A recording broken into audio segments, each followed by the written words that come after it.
What's up guys, David here. As you may have heard by now, Apple recently announced 3 brand new iPhones. You've got the iPhone 8 and 8 Plus, which honestly are more like iPhone 7Ss, and then you've got the iPhone 10, the phone that I think we've all been waiting for, and the phone that Apple says is the future of the smartphone. So today, we're not gonna talk so much about the iPhone 8s, we'll have other videos for those, and instead, we're gonna go over 10 of the best new features on this very special 10th anniversary iPhone. Starting off with top new feature number 1 in the all-new design. So the iPhone 10 is the first iPhone since 2014 that you can actually look at and say it looks different. The physical home button is gone in favor of an almost bezel-less display, which allowed Apple to fit in a 5.8-inch screen into the body of a phone that's really not that much bigger than the iPhone 7. The back of the 10 is entirely covered by glass, which unfortunately means it'll be less durable than the metal backs on previous iPhones. However, Apple is claiming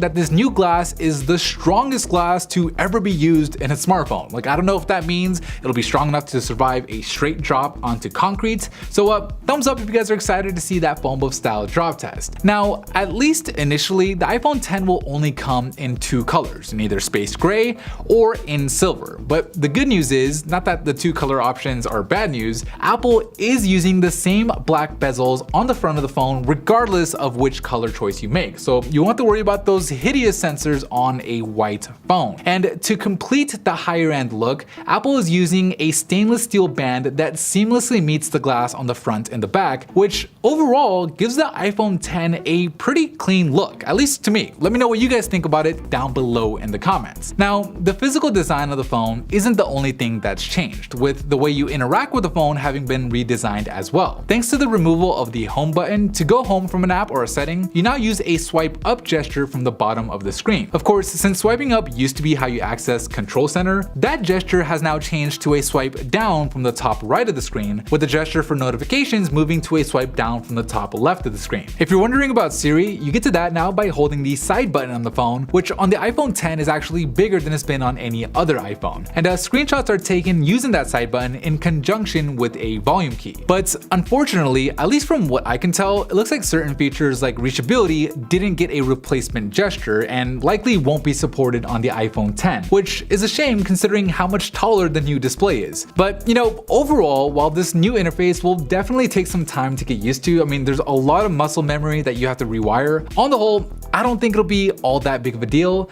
and honestly, I think it's gonna be worth having the bigger screen, which, speaking of, top new feature number 2 is the Super Retina display. So the display on the iPhone 10 isn't just bigger, okay? It's also significantly better. It's the first OLED display to ever be put in an iPhone, and at least according to Apple, it's the first OLED display to be good enough to be used on an iPhone, which, you know, I don't really agree with. I've personally preferred Samsung's displays for a while now, and that isn't likely to change because, well, Samsung's the one making the iPhone's display. But that doesn't mean that Apple didn't add some of its own tech, with the True Tone display feature that we've previously seen on iPads making its way to the iPhone 10, which will adjust the display, specifically the whites, to look the same regardless of the lighting environment that you're in. The new display also supports HDR and has a higher resolution, but honestly, you won't really notice the higher resolution anywhere near as much as you'll notice the high dynamic range, with the iPhone 10 having a contrast ratio of 1,000,000 to 1 compared to just 1400 to 1 on the iPhone 8. Now, if you're wondering how that notch at the top of the iPhone will affect things, basically it doesn't get in the way if you don't want it to. It automatically adjusts to the colors based on the app you're in to either black or white, and for the most part, it just houses the notification and indicator icons. But when you watch a video, you'll have the option to look at it in its true aspect ratio, which will create some letterboxing, or if you don't mind the notch cutting into the video itself, you can have it take up the entire screen for a supposedly more immersive experience. Top new feature number 3, Face ID. So yeah, that bigger screen means that there's no longer a home button, and no home button means there's no longer a fingerprint scanner. But Apple does think that they have something even better with Face ID. Face ID works a lot like the iris scanner on the Galaxy S8, but at least from the demos that Apple is showing us, it does seem to work a bit faster and also works at more of an angle, so like you don't have to lift it up to your face to unlock it, which is nice, but I still don't know if that beats the convenience convenience of having a fingerprint scanner. But where Face ID does beat the fingerprint scanner is in security, with Apple saying that the odds of a random person getting into your phone with Touch ID was 1 in 50,000, while the odds of a random person getting into your phone with Face ID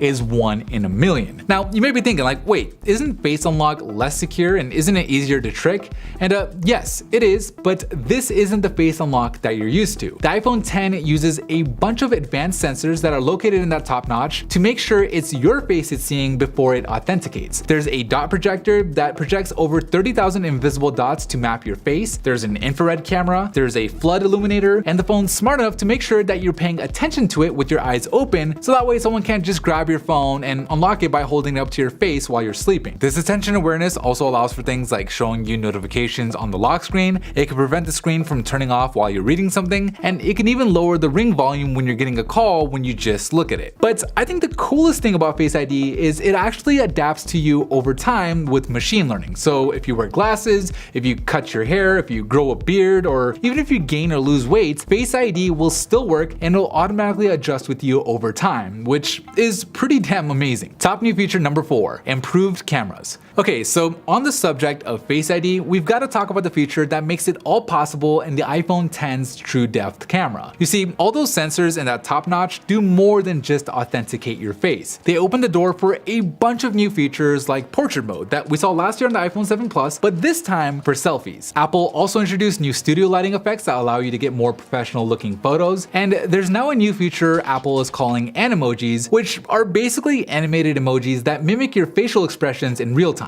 It does this by using the True Depth camera system to track and analyze over 50 of your facial muscles at the same time, and I think it's something that a lot of people are gonna have a lot of fun using. Now, the front-facing camera itself is still a 7 megapixel sensor, so like don't expect a huge jump in the actual quality of the photos, but combined with portrait mode and Animojis, the iPhone X will seriously take your selfie game to the next level. But the front camera isn't the only one that's been improved, with the rear cameras featuring larger and faster sensors, a new Apple-designed image signal processor, and hardware-enabled multi-band noise reduction. The telephoto lens specifically gets an improved f-stop of 2.4 compared to 2.8, along with optical image stabilization, so it'll work better in low light, and also means zooming will use that telephoto lens more often, whereas on the iPhone 7 Plus, in almost any low light situation, the iPhone reverted to using digital zoom from the wide camera. The rear cameras also now support 4K video recording at 60 frames per second, and the thing I'm probably most excited about is 240 FPS slow motion video being shot at 1080p compared to just 720p, which is a huge jump in quality. Top new feature number 5, A11 Bionic. Alright, so this is Phone Buff. You guys know we're gonna talk about the processor, and the A11 Bionic looks like it's gonna blow everything away. The A10 Fusion already proved itself as being a super capable chip, and the A11 Bionic looks to only improve on that, with its 2 performance cores being up to 25% faster, and its 4 efficiency cores being up to 70% faster. And with the Apple designed 2nd gen performance controller, all 6 cores can be used at once to deliver up to 70% faster multi-threaded workloads. So the CPU got a big jump on the iPhone X, but so did the GPU. The 3-core GPU is now designed by Apple itself, and Apple is saying that it's up to 30% faster than the GPU on the A10 Fusion, and can also match the A10's performance at 50% the power consumption, which should definitely help increase battery life. But the A11 Bionic is more than just a powerhouse SoC. It's also built for the future with a dual-core neural engine that's capable of up to 600 billion operations per second. This neural engine is what helps power Face ID's machine learning, and will most likely play a role down the line as augmented reality becomes more and more popular. So I'm excited for the A11 Bionic, and I can't